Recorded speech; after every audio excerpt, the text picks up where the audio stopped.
Anisan'ny nanefa didiny ka tonga teny Ambohitsiroa nanatitra fehezam-boninkazo teo amin'ny tsangam-baton'ny 7 febroary 2020 ihany koa Andriamatoa isan'ny monja rondefo ary Andriamatoa Alain Marson isan'ireo nitarika ny fihetsikehtsehana tamin'izany fotoana izany. Izy amin'ny rahalahy ireto moa dia samy nanamarika fanila fiovanana malagasy natao ireto olona ireny. Nitaky fanovana sy fahalalana amin'ny malagasy nahatonga ireny hetsika tamin'ny 7 febroary 2020 ireny raha nambaran'ny praiminisitra teo aloha Monja Rondefo rehefa avy nanatitra fehezam-boninkazo teny Ambohitsiroa ny tenany sy ireo mpiaradia aminy ao amin'ny antoko monima. Misy ny tena ny fanovana saingy tratra ve izany.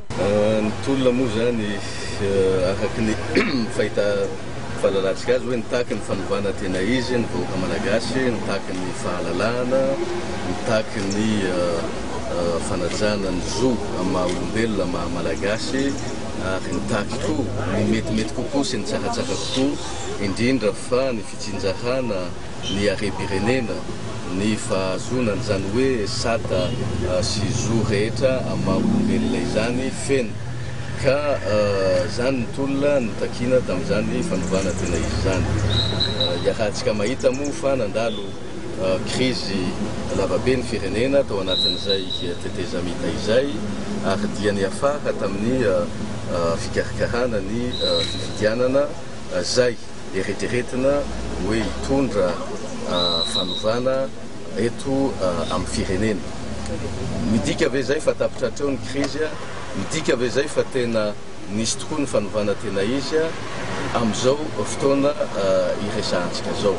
Zay moa tsy anadiady firintsony ny fizotry fifidianana zay iarahantsika nahita ihany koa fa dia iaraha mahita fa ny fanambarana nataon'ny CES fa dia filoha vaovao zany zao no eto amin'ny tany sy ny fanjakana. Anisan'ireo olona izay nandray anjara tamin'ny tolona tamin'ny 2020 ihany koa Andriamatoa Alain Marson. Nampatsay kosa ity farany fa mbola tsy tratra ny tanjona saingy tsy maintsy tohizana ireo ady rehetra izay nitakiany vahoaka toy ny ady amin'ny kolokolo sy ny fiandrianam-pirenena. Manambotraty zany eo an'ny fanovana aloha temitemy mbola misy lavitrezaka ihany. Fanovana izao mantsy no tiako amizay hevinatsika vetivety fotsiny. Raha nitakina tamin'ny 2020 raha tadiditsika tsara ny fahalalahana, fahafahana, ny demokrasia miady amin'ny kolokolo sy hoe miova toe-tsaina mitondra fa tsy manao didy fotsiny zany avy didy lehibe, didy fe lehibe ny fanjakana. Zay nitakina. Mbola miveriny zay fitakiny zay tamin'ny 2020.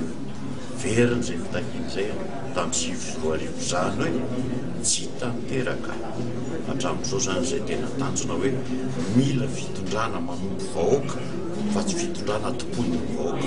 Zay ny izy mitady endrana sy tsy miofina mahatsapa ny olona hoe voary ny fanjakana izy eo amin'ny antso-tsay maro samihafa zay mahazo azy eo amin'ny fiainana. Zay ny tadiavin'ny malagasy.